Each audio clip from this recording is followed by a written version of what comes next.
I was looking for an interesting channel to spotlight when I uploaded my Steampunk Doll Assemblage.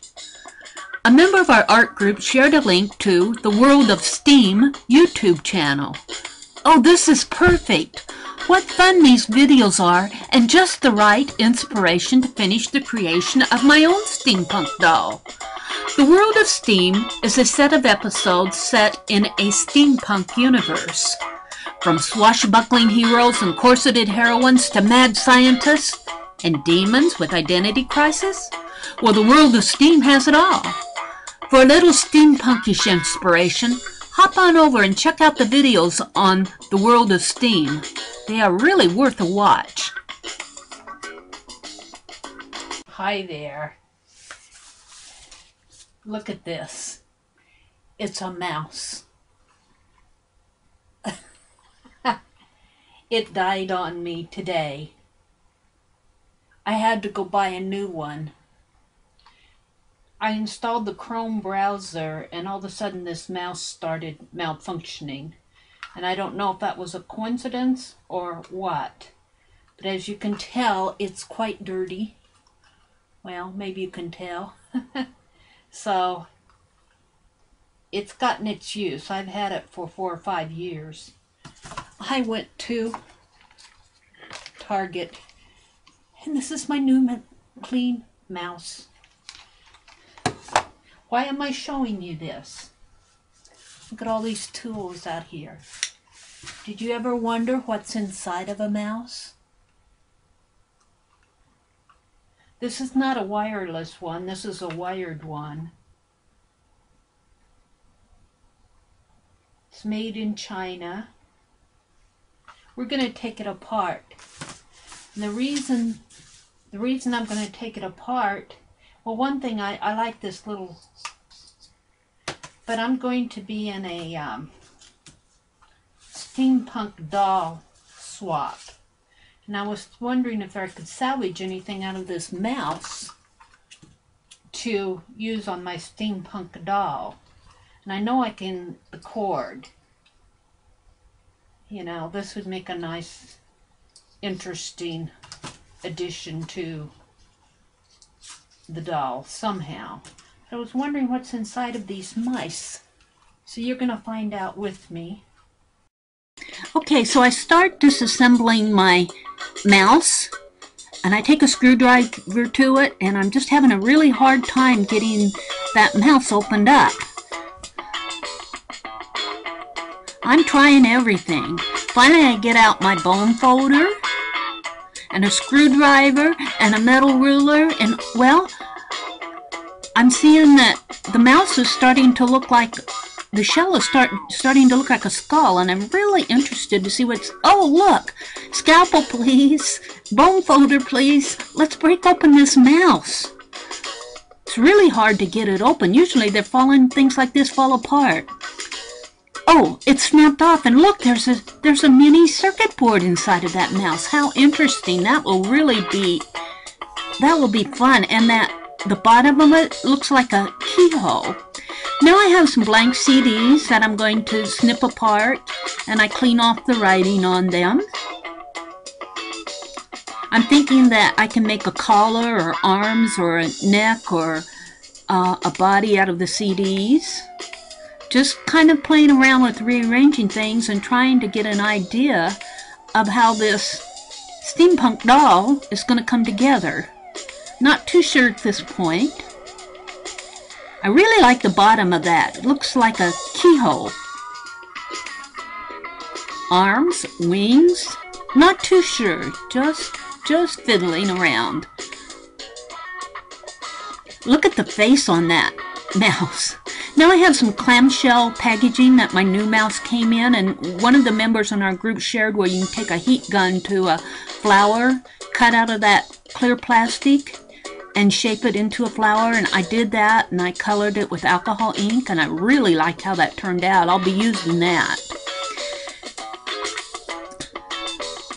So, this is my disassemblage for today.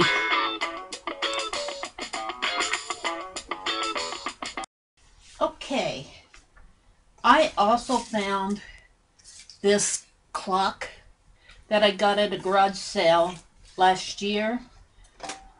I got it for the purpose of dismantling it. As you can see, or maybe you can see right here, the cord is starting to get frayed, and I would not want to use that without mending it. But I'm going to take it apart. I bought it for the purpose of possibly doing a steampunk-like assemblage.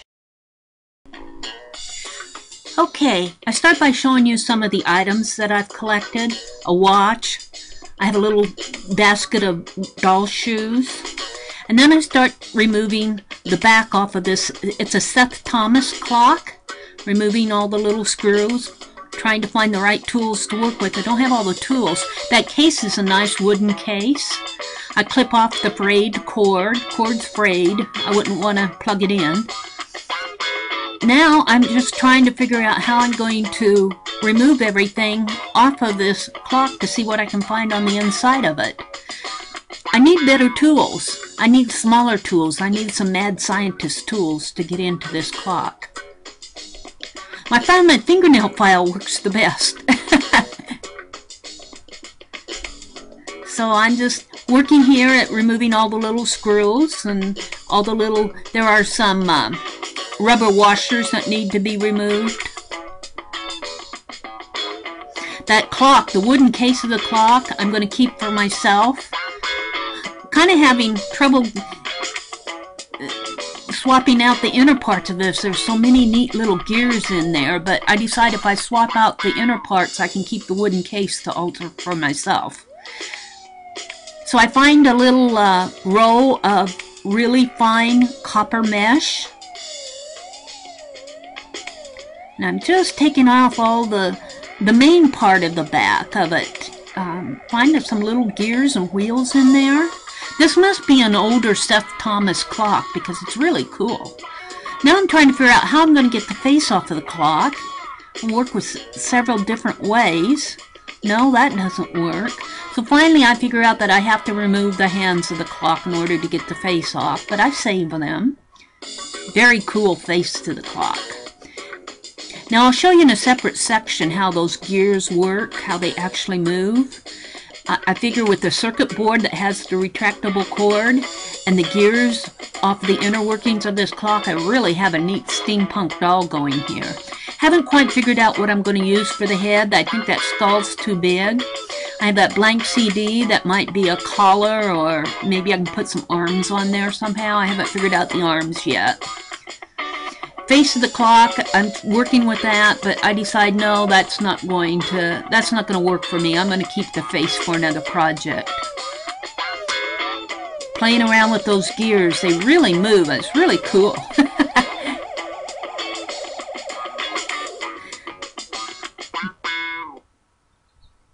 Now I get out these little doll shoes.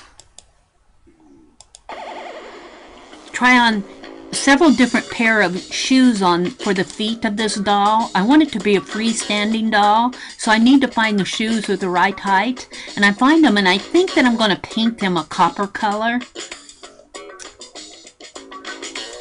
How fun it is to create this little steampunk doll out of the inner workings of a clock and the inner workings of a mouse. Can you imagine? So I'm just figuring things out here. I think I'm going to do the actual assemblage offline, but I'll come back in part 2 and show you the finished doll. I think I'm going to take that watch to a jeweler to have the face removed. It's got some neat numbers on it and gears on the face with the months, so, but I can't get it off. I think I'm going to have to take it to a jeweler. That might make a nice face. Oh, and then there's this row of copper. It's a fine mesh copper. It's going to be red hair for this doll. How fun this is going to be. Okay, I wanted to show you a little bit more closer how those, and in regular motion, how those gears are working. Look at, when I use that wind-up tool, it moves the gears. It did move the hands, but I had to remove the hands to remove the face of the clock. But with the combination of this little circuit board from the mouse, with the retractable cord, if I can make that look like a neck or a part of the body, I'm just trying to figure it out here. I really like that that winds. It's got a little spring on it too. But if I can attach that circuit board to the body of that clock with the gears on it, I have two interactive pieces. I have the wind up of the gear and, oops, and on the circuit board I have the retractable cord. How fun this is going to be.